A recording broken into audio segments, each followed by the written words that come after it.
Datang dalam area digital yang dinamis. Pembelajaran pendidikan kewarganegaraan atau PKN harus bertransformasi, bukan hanya menghafal nilai, tapi membangun warga negara yang kritis, partisipatif, dan berakar pada Pancasila.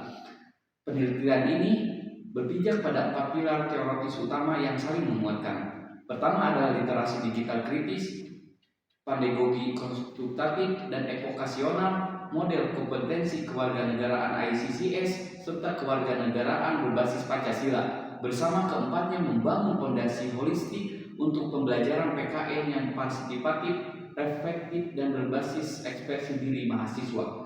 Pilar pertama adalah literasi digital kritis.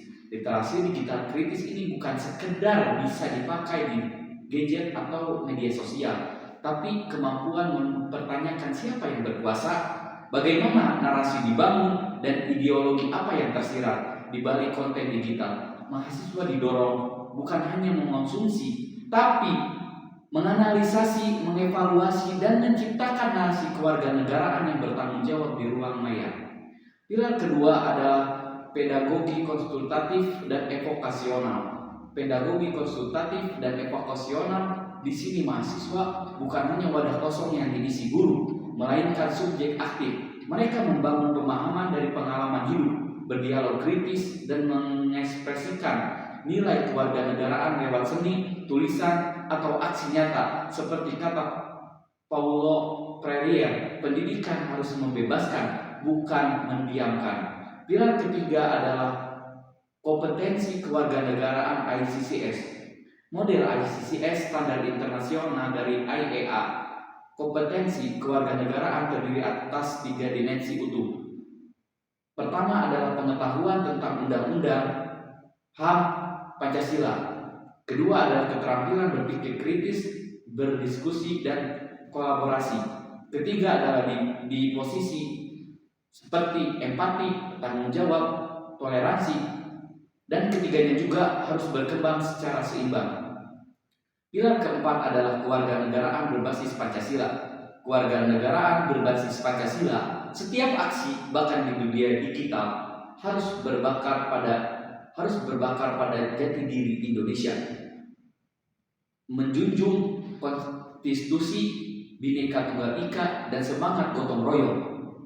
Digitalisasi bukan berarti kehilangan identitas, justru menjadi ruang untuk memperkuat komitmen pada nilai luhur bangsa dalam percakapan global. Keempat pilar ini tidak berdiri sendiri, melainkan saling memperkuat. Dengan integrasi ini, pembelajaran PKN tidak lagi kaku atau hafal, tapi menjadi proses transformatif, membentuk profil pelajar Pancasila yang kritis, kreatif, berintegritas, dan berwawasan global, siap menjadi agen perubahan dunia nyata dan digital. Terima kasih. Di tengah banjirnya informasi, polarisasi, dan disinformasi digital, bagaimana pendidikan kewarganegaraan bisa membentuk warga yang cerdas sekaligus baik? Penelitian ini menjawab dengan 4 pilar teoritis yang saling memperkuat: literasi digital kritis, pembelajaran konstruktivis sosial kultural, pendidikan kewarganegaraan transformatif, dan fondasi kewarganegaraan Indonesia. Bersama keempatnya membentuk fondasi PKN yang relevan, kritis, dan berbakar pada nilai kebangsaan. Pilar pertama ada literasi digital kritis. Panzario dan Chevron Green 2002. Ini bukan sekedar bisa dipakai di medsos, tapi kemampuan membaca dunia digital secara kritis. CDM mengajak kita menyoal siapa yang mengontrol narasi, apa bias algoritma, bagaimana platform digital memproduksi ketidakadilan di area pasca kebenaran. Warga digital harus mampu membedakan fakta dan manipulasi serta bertindak etis dalam ruang publik karena dia pun adalah pilihan politik. Pilar kedua adalah konstruktivis dan sosiokultural. Pembelajaran konstruktivis dan sosiokultural dari Vygotsky dan Ferrier, pengetahuan termasuk nilai kewarganegaraan tidak dituangkan kepada siswa seperti botol kosong. Ia membangun lewat dialog kritis, kolaborasi, dan praktis. Refleksi yang diikuti tindakan. Di kelas PKN, guru bukan pemilik kebenaran, tapi fasilitator. Siswa diajak mengeksplorasi isu seperti keadilan digital atau hoax, lalu merumuskan pemahaman bersama karena demokrasi mulai dari kita belajar. Pilar ketiga adalah pendidikan kewarganegaraan transformatif. Pendidikan kewarganegaraan transformatif Westheimer dan Ken He 2004. Ada 3 tipe warga negara yang taat aturan, yang berpartisipasi di pemilu, dan yang menganalisis akar ketidakadilan. Penelitian ini menargetkan tipe ketiga, yaitu justice oriented citizen. Bukan hanya peduli, tapi bertanya mengapa ketimpangan ini ada, siapa yang diuntungkan, bagaimana sistem bisa diubah. Nilai warga negara yang siap memperjuangkan keadilan dengan data, nilai, dan keberanian. Pilar keempat adalah fondasi kewarganegaraan Indonesia. Keempat, semua ini ditanamkan dalam tanah air kita. Pancasila sebagai pandangan hidup, Undang-Undang Dasar sebagai kontak sosial, wawasan Nusantara sebagai komitmen, persatuan dalam keberagamaan, dan bela negara bukan hanya militer, tapi komitmen nilai, menjaga kedaulatan lewat profesi, karya, dan partisipasi aktif. Seorang guru yang melawan hoax, programmer yang bikin platform inklusif, atau seniman yang menyuarakan toleransi, mereka semua sedang membela negara. Dengan memadukan keempat pilar ini, penelitian ini merevitalisasi PKN bukan sebagai pelajaran hafalan, tapi sebagai proses pembentukan warga negara digital yang kritis, demokrasi, dan tangguh. Di tengah tantangan zaman, kita butuh warga negara yang tidak hanya mengerti Pancasila, tapi menghidupkannya di ruang digital dengan kecerdasan dan kebaikan, karena masa depan demokrasi kita dimulai dengan cara kita mendidik hari ini. Selamat datang dalam era digital yang penuh tantangan. Bagaimana pendidikan kewarganegaraan bisa tetap relevan, kritis, dan pemberdayaan?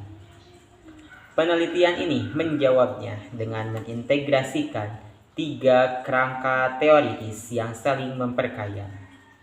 Pedagogi konstruktivis kritis, model kompetensi kewarganegaraan, dan literasi digital kritis yang bersama-sama membentuk kerangka CDL kewarganegaraan. Pertama, pedagogi konstruktivis dan kritis yang diilhami Paulo Freire dan John Dewey. Menurut Freire, pendidikan harus membangun kesadaran kritis, kemampuan membaca dunia, mempertanyakan ketidakadilan, dan bertindak sebagai subjek sejarah. Dewey menambahkan, belajar adalah pengalaman bermakna melalui partisipasi aktif dan demokratis. Jadi, kelas bukanlah tempat pasif mendengar, tapi ruang dialog, refleksi, dan pemberdayaan bersama. Kedua, model kompetensi kewarganegaraan. Kewarganegaraan bukan hanya hafalan Undang-Undang Dasar, tapi integrasi 3 ranah pengetahuan. Integrasi 3 ranah pengetahuan tentang hak, konstitusi, sejarah, kemudian keterampilan tentang berdiskusi, analisis isu publik, dan kolaborasi, dan sikap tanggung jawab, empati, komitmen pada keadilan. Tanpa ketiganya, pendidikan kewarganegaraan jadi dangkal, penuh informasi, tapi tanpa aksi dan hati. Yang ketiga adalah literasi digital kritis atau critical digital literasi, Ini bukan cuma tentang bisa pakai gadget saja, tapi kemampuan kritis dalam ekosistem digital. CDL mencakup 4 dimensi. Yang pertama adalah interpretasi, yaitu membaca bias dalam berita online. Kedua adalah produksi, membuat konten yang bertanggung jawab. Ketiga adalah etika, bagaimana memahami privasi dan hak digital. Terakhir yang keempat adalah analisis kekuasaan, bagaimana melihat algoritma bisa memperkuat ketimpangan. Digital bukan netral, dan kita harus membekali siswa untuk membacanya secara kritis. Gabungan ketiganya, kita dapat kerangka CDL kewarganegaraan. Di sini teknologi bukan sekedar alat nge-slide, tapi mediator makna. Ruang di mana siswa menafsirkan isu Pancasila secara kritis, memproduksi narasi alternatif, berdebat isu publik, bahkan mengorganisasi aksi. Semua berdasarkan nilai kebangsaan dan konstitusi. Literasi digital kritis menjadi fondasi epistemologis. Bagaimana kita tahu mengapa kita peduli, dan bagaimana kita bertindak mengapa sebagai warga negara digital. Maka, pendidikan kewarganegaraan di era digital bukan soal memilih antara nilai luhur dan teknologi, tapi menyatukannya secara kritis dengan CDL, Civics Framework. Kita membekali generasi muda bukan hanya untuk hidup di dunia digital, tapi untuk mengubahnya menjadi lebih adil, demokratis, dan berkeadaban. Terima kasih.